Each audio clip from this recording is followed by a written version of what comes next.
kesalahan yang kita buat disebabkan oleh si jahat. Tapi ada hal-hal yang kita buat yang bisa menjadi celah bagi si jahat. 5 celah yang kita harus jaga dalam hidup kita. Yang pertama, amarah yang terpendam. Kalau kita punya kemarahan, boleh nggak kita marah? Tentu boleh kita marah kalau memang ada sebabnya. Tetapi saya tidak menyimpan kemarahan dalam hati saya. Ada penyebab orang marah dan kemudian memendam kemarahan. Apa itu? Salah satunya iri hati. Iri hati merupakan akar kebencian. Kalau kita tidak ingin celah terbuka dalam hidup kita sehingga hati kita dikuasai oleh iblis, kita harus mengampuni dan belajar melepaskan. Jangan menyimpan dendam, apalagi iri hati kepada orang. Nah, kadang-kadang ketika kita marah sama orang, belum tentu orang itu yang punya masalah sama kita. Kita sendiri yang harus membereskan hati kita, karena kita bertanggung jawab atas keputusan hati kita sendiri. Berhenti panas hati, berhenti membenci, belajar mengampuni.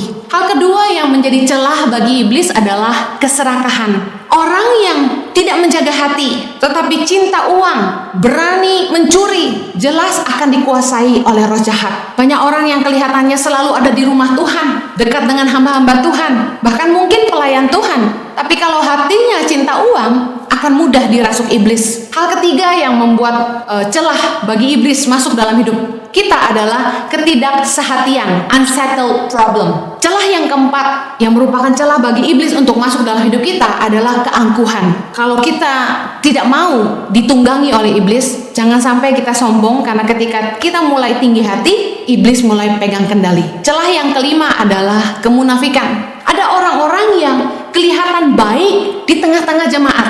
Ada orang yang kelihatan baik di gereja, rajin beribadah, menyebut dirinya pelayan Tuhan. Tapi dengan firman Tuhan berkata, kita harus memastikan bahwa kita punya nama baik juga di luar jemaat. Yang artinya gini, kita harus hidup benar di dalam dan di luar jemaat. Hidup kita tidak hanya baik di dalam, tapi kita juga harus jadi kesaksian bagi orang-orang di luar. Kegagalan banyak dari orang percaya adalah tidak mampu menghidupi apa yang mereka imani. Your acts speak louder than words. Bagaimana kita menilai apakah hidup kita munafik atau tidak? Lihat buah-buah hidup kita. Kalau kita melakukan apa yang benar, kalau buah hidup kita adalah kebenaran, berarti kita adalah orang benar. Dan sebaliknya, kalau kita hanya kelihatan benar di depan orang banyak saja, berarti masih ada kemunafikan dalam hidup kita. Karena itu yang akan menjadi jerat bagi iblis dalam hidup kita. Bagaimana supaya kita tidak buka celah kepada iblis? Jadilah penurut Allah. Submit artinya taat kepada Allah. Jadi anak-anak yang taat kepada firman-Nya. Kalau kita taat kepada firman dan tidak mengikuti godaan iblis dalam hidup kita, maka iblis akan pergi dari hidup kita. Bagaimana supaya kita menang menghadapi tipu muslihat iblis dalam hidup kita? Pastikan kita hidup di dalam kebenaran firman, takut akan Tuhan, menundukkan diri kita kepada Allah, taat akan kebenaran firman-Nya, dan jangan mengikuti bisikan iblis dalam hati kita. Jaga hati kita, karena iblis bisa masuk dalam hidup kita dengan celah-celah yang terbuka. Jangan simpan kemarahan dalam hati, jangan tinggi hati, jangan serakah, jangan tidak sehati. Selesaikan masalah suami istri, dan yang terakhir, jangan munafik, supaya iblis tidak menguasai hati dan pikiran kita.